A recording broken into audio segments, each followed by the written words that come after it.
उत्तर प्रदेश का जिला प्रतापगढ़ और उसमें बसा एक गांव बवलिया वाजियास। लगभग 2 दिन पहले दोपहर के समय इस गांव में एक ऐसी घटना हुई जिसने पूरे इलाके में सनसनी फैला दी। गांव के अंदर एक बंदर मृत अवस्था में पाया जाता है। दिखने में एक सामान्य सी घटना लगती है, लेकिन जल्द ही यह मामूली सी खबर पूरे गांव में अफवाह बनकर फैल जाती है।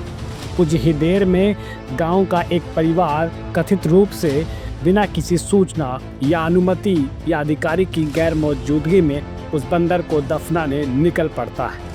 कोई वन विभाग को खबर नहीं, कोई मेडिकल परीक्षण नहीं, ना ही कोई कानूनी प्रक्रिया पूरी की गई। गांव में हड़कंप मच जाता है, लोग इकट्ठे होने लगते हैं। बंदर के अंतिम संस्कार को लेकर विवाद इतना बढ़ा कि माहौल तनावपूर्ण हो गया। 3 घंटे तक पूरे गांव में बहस चलती रही। आखिरकार बंदर को दफनाने का अधिकार किसे है? क्या बिना जांच के दफनाना वन्य जीव संरक्षण अधिनियम का उल्लंघन नहीं है?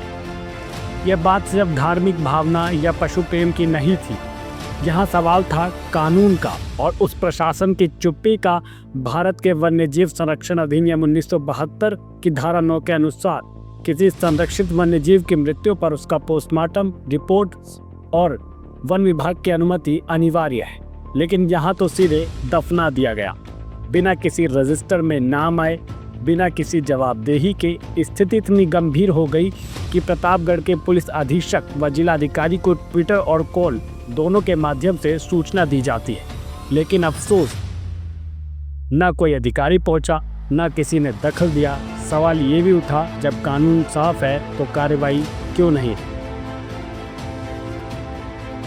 उसके बाद कहानी में नया मोड़ आता है। जिस जगह बंदर को दफनाया गया वह सरकारी ज़मीन थी और गांव वालों ने प्रस्ताव रखा कि वहां मंदिर बनाया जाए।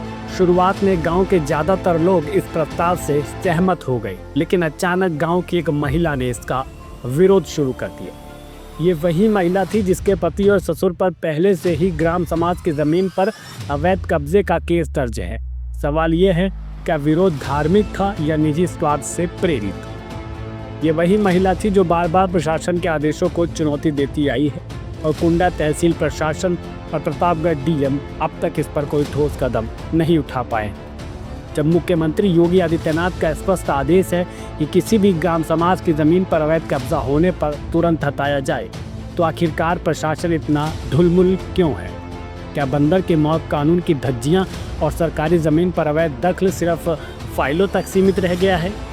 क्या अब किसी वन्यजीव को दफनाने के बहाने ज़मीन हथियाई जाएगी और सरकार चुपचाप देखती रहेगी?